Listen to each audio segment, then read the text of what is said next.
Welcome back, guys. Right now Zen has compiled the top 10 PlayStation exclusives. With so many great games to choose from, tell us what your top 10 list would be on our Facebook page. Creating a path into number 10, we have Little Big Planet. This handcrafted adventure has old and young fans alike.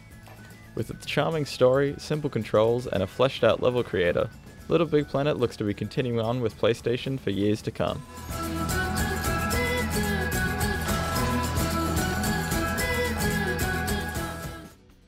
Slashing into number 9, it's God of War. One of the more epic PlayStation games, it follows Kratos' journey, killing his way through the Greek gods to avenge the death of his wife and child. Along the way, he gains new abilities and weapons that aid him on his quest.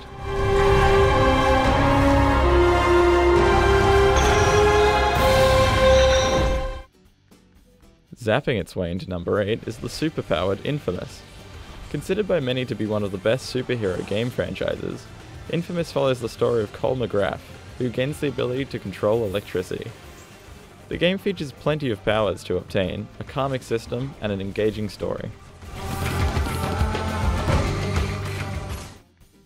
PlayStation's other dynamic duo make their way into number 7.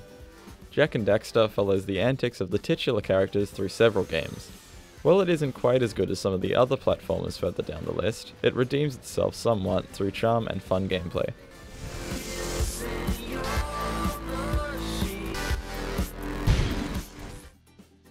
Dying to make its way into number 6, it's the original Souls game, Demon's Souls. Before Dark Souls and Bloodborne, there was Demon's Souls. As notoriously hard as its successors, Demon's Souls has players exploring the world and defeating the various bosses.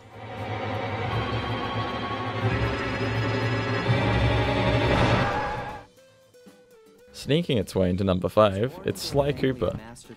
This stealth platformer follows the story of Sly and the gang as they try and take down the evil robot bird Clockwork. Boasting a unique art style, fun stealth gameplay, and a slew of collectibles, Sly Cooper is regarded as one of the best simple stealth games. I've caught you. Charting its way into number 4, it's Uncharted.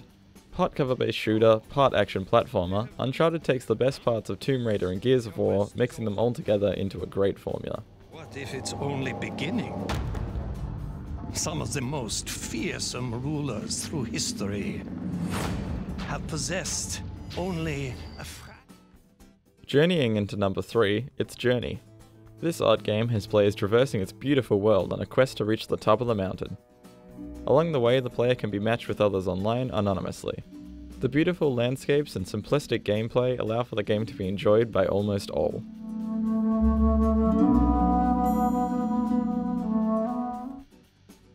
Running and gunning into number 2, it's Ratchet & Clank. This series takes the unlikely twosome on a journey through different worlds and across time. The gun-toting platforming pair took the PlayStation world by storm when it was released in 2002, with subsequent games releasing in the following years. Good.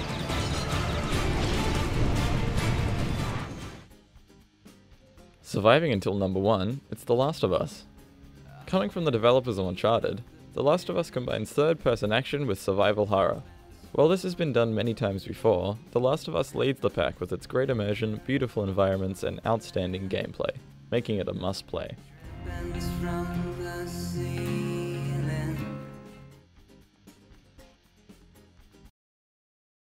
Early access might produce a lot of wet clay slurry, but like most mines, if you dig around hard enough and risk fatal injury, you might find some real gems.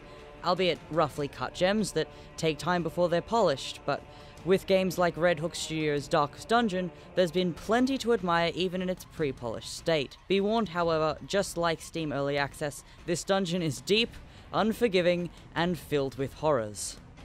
Darkest Dungeon is a turn-based Eldritch-inspired RPG with roguelike elements and procedurally generated maps. It's teeming with things that creep, crawl, sneak, slither, and tear your carefully grafted characters limb from limb to get at their soft, juicy, permadeath insides. It takes its dreary, dark, dangerous atmosphere with a refreshing level of over-the-top yet serious edge, and the art manages to carry the distinctly horror vibe whilst being stylized and cartoonish. It's succinct, it's gorgeous, it's horrifying, and I can't tear my eyes away. Your family's legacy has been tarnished by unspeakable horrors, unleashed from their abodes deep beneath your manor by foolhardy relatives. You alone can organize the bands of filthy peasants, burglars, and lunatics desperate or insane enough to allow you to send them deep into those depths to make some attempt at setting things right, or so the story goes.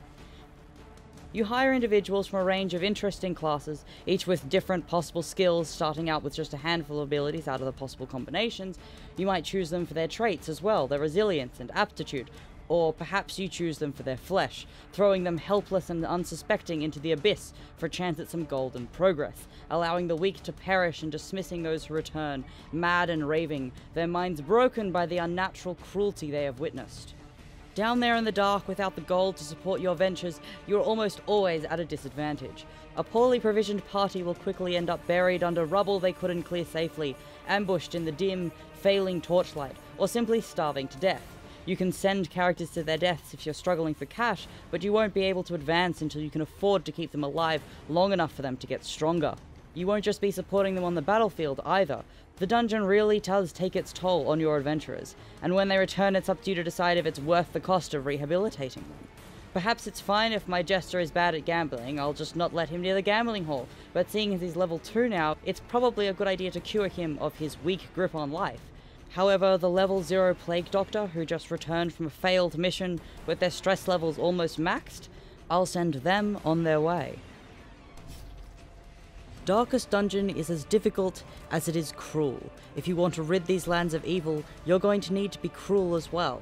At first, while playing the game, I felt guilty whenever a character died because of my neglect, but after I'd been playing for a week, I became a stone-faced, cold leader. Whilst adventuring, characters suffer stress over time as the result of darkness, fear, and being vomited on, amongst other things. If that stress isn't moderated, it reaches peak levels, and the character's resolve is tested. They have a chance to either react with bravery and resilience, or to fall into madness, hopelessness, and paranoia. I found myself quickly dismissing characters who failed to stand their ground the first time they were tested as a waste of my time, and I would almost always replace them with fresh blood. If a character stood strong in the face of death, however, I tended to find myself more sympathetic.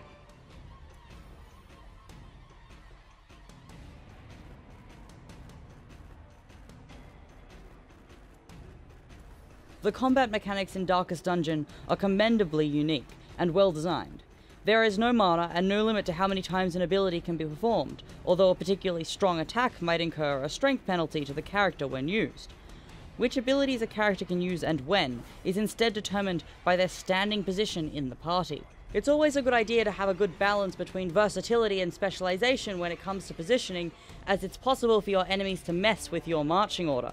To balance this, abilities may only be used during combat, so for instance, once the combat is over, your healers can no longer replenish your health.